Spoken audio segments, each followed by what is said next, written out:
Salut à tous, bienvenue à Bali. Dans cette vidéo, je parle du sujet d'être un digital nomade, c'est-à-dire une personne qui voyage autour du monde, qui reste quelques mois dans un pays, puis quelques mois dans un autre pays, et qui a des revenus qui sont essentiellement liés à une activité sur Internet.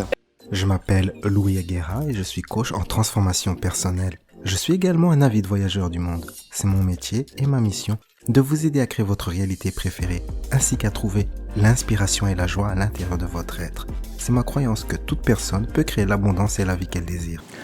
Salut à tous, bienvenue à Bali. Aujourd'hui, je parle du sujet d'être un digital nomade, c'est-à-dire une personne dont les revenus sont liés à une activité sur Internet et cette personne peut se permettre comme ça de voyager et de vivre dans plusieurs pays pendant quelques mois ou quelques années. Comment on devient un digital nomade? Eh bien, sachez que d'abord, il n'est pas nécessaire pour avoir ce style de vie fait de voyage d'être un digital nomade. Vous pouvez juste être un nomade. Je connais plusieurs personnes qui sont ainsi, qui sont nomades. L'une de ces personnes est chef, cuisinier professionnel. Et donc, il travaille dans un resto, quelques mois en Thaïlande, quelques mois au Costa Rica, quelques mois au Brésil. Et comme ça, il a un style de vie nomade lié à une activité qui n'est pas sur Internet. Je connais d'autres personnes qui sont profs de plongée, quelques mois à Bali, puis quelques mois en Thaïlande, et ainsi de suite. Il y a toutes sortes d'activités comme ça qu'on peut faire. Si vous n'aimez pas tout ce qui est technologie, vous pouvez quand même avoir ce style de vie nomade, mais toutefois, la forme la plus flexible, c'est d'être un digital nomade, c'est-à-dire d'avoir une activité qui génère des revenus, et vous recevez vos revenus comme ça à travers des activités sur Internet. Il existe un très grand nombre d'activités et donc la première chose à faire, c'est de choisir une activité. Cela peut être de la consultance sur n'importe quel sujet, consultance, coaching sportive, coaching nutrition, ou plein de sujets financiers, gestion de patrimoine ou autres. Je connais d'ailleurs un trader, quelqu'un qui fait de la finance en ligne, qui a ce style de vie. En fait, vous pouvez faire plein d'activités et en étant un digital nomade. Donc, une fois que vous avez choisi votre activité, il est très important que vous deveniez quelqu'un qui soit bon dans cette activité.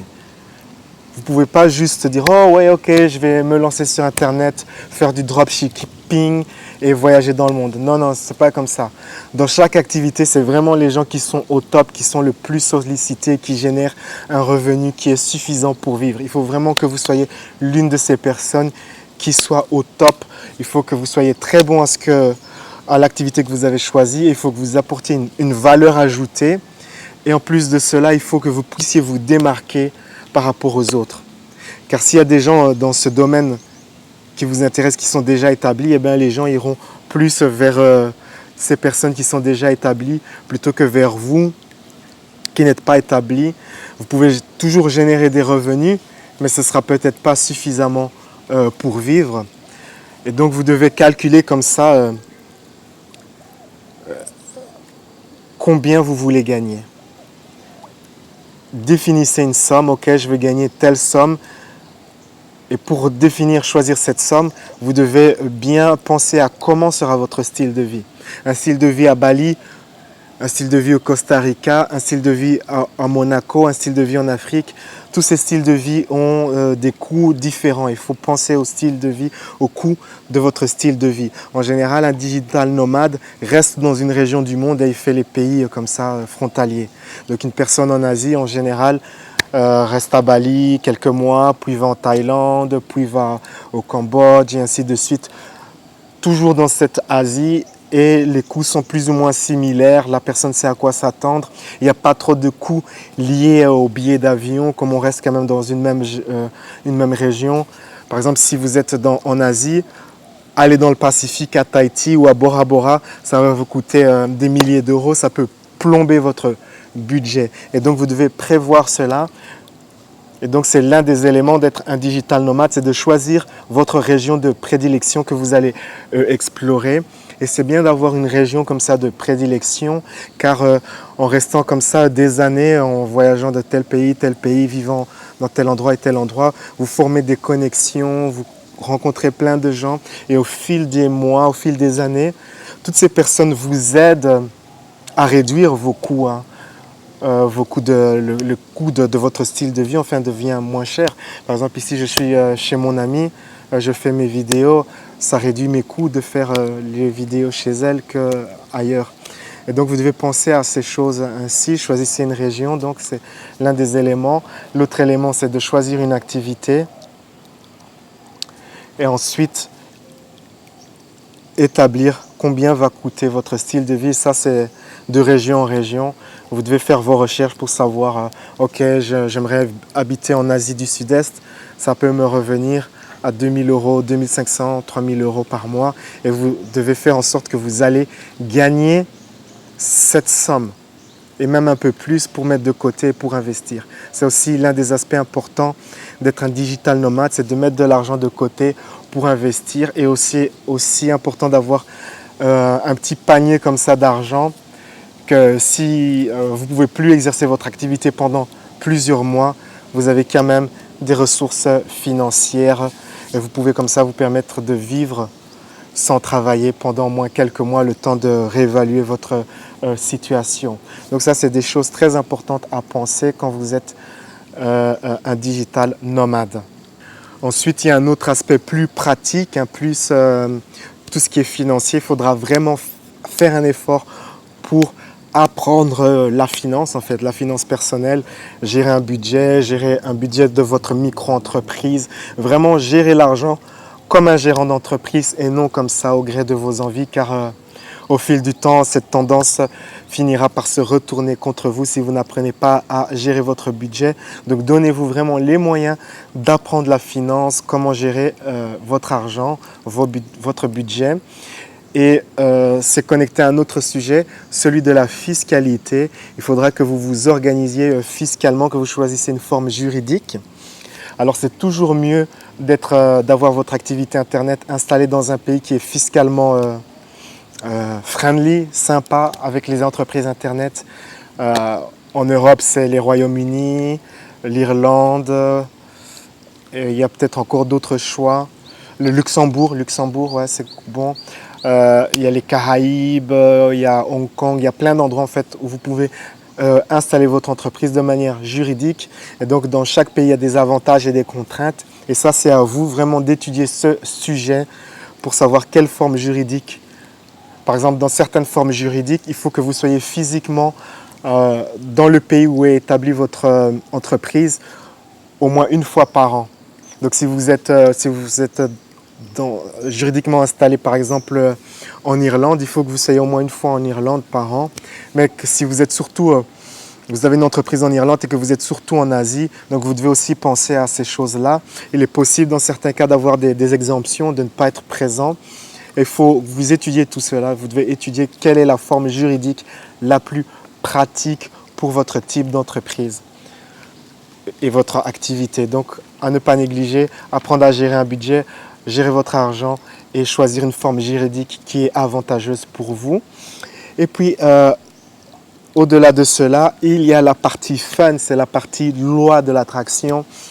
Et donc il faut que votre intention, vous choisissez une activité, par exemple vous faites de la consultance en nutrition. Et donc vous choisissez une intention, je me permets d'être un excellent consultant en nutrition qui gagne 5 000 euros, 6 000 euros par mois.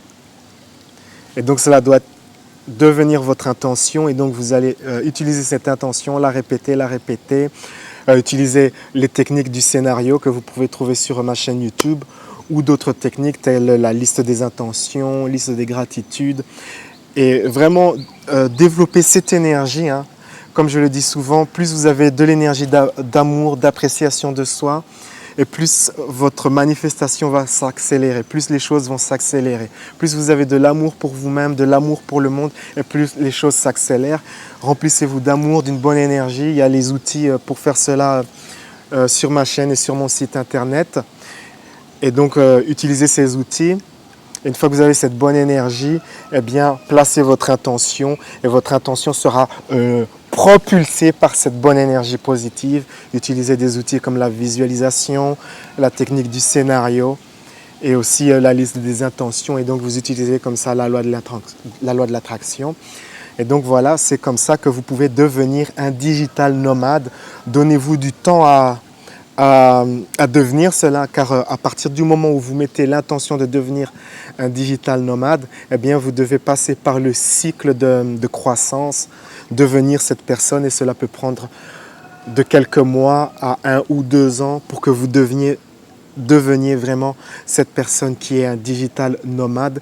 Permettez-vous de vous donner ce temps-là. N'abandonnez pas après quelques mois parce que vous ne voyez pas de résultats. Il y a plusieurs choses que vous devez apprendre, des choses sur vous-même, des choses sur être un digital nomade, des choses sur les voyages, des choses spécifiques à l'activité que vous avez choisie. Permettez-vous de vous donner du temps d'apprendre et de maîtriser ces choses. Et puis, vous verrez, si vous n'abandonnez pas, vous verrez le fruit de vos travail, le fruit de vos efforts. Et vous serez récompensé par cette vie de digital nomade.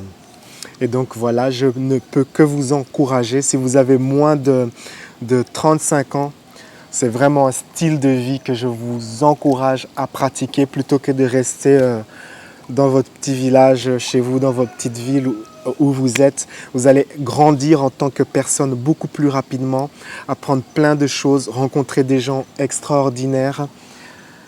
Ce sera un style de vie qui fera de vous une plus belle personne encore. Je recommande de faire cela si quand on est jeune, donc moins de 35 ans. Au-delà de cela, au-delà de cet âge-là, vous pouvez bien sûr choisir d'avoir ce style de vie, mais il y a bien plus de contraintes, des choses que vous devez bien penser, bien par exemple déjà de la propriété, des propriétés, déjà des enfants. Si vous avez des problèmes de santé, que vous devez voir le docteur régulièrement, si vous êtes suivi médicalement, il y a des choses comme ça à penser si vous décidez d'adopter ce style de vie à un âge plus avancé. Donc voilà, c'est ma vidéo sur ce sujet de devenir un digital nomade. Si vous voulez explorer, accélérer la manifestation de cette réalité, je vous encourage à prendre mon programme de 30 jours. Et dans mon programme de 30 jours, donc on fera un exercice qui s'appelle l'échelle des réalités. C'est un exercice qui permet d'explorer votre réalité préférée à travers différents points de vue.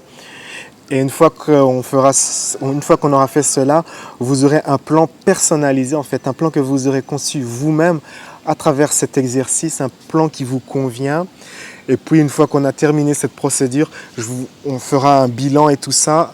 Et on verra vos croyances négatives, vos croyances limitantes, et je vous enverrai des outils audio pour lâcher prise sur ces croyances limitantes. Je vais également concevoir une méditation guidée personnalisée que vous allez pouvoir écouter pour que vous deveniez un digital nomade. Et il y aura aussi également une séance Skype où on pourra travailler sur un certain point de ce projet. Donc c'est vraiment très complet ce programme de 30 jours. Il y a encore d'autres choses qu'on va faire durant ce programme. Vous recevrez plein d'outils audio et aussi des exercices écrits. Et donc voilà. Utilisez le lien pour accéder à plus de détails sur ce programme. Sur ce, la vie est un voyage, appréciez la balade. On se retrouve dans une prochaine vidéo. Ciao, ciao!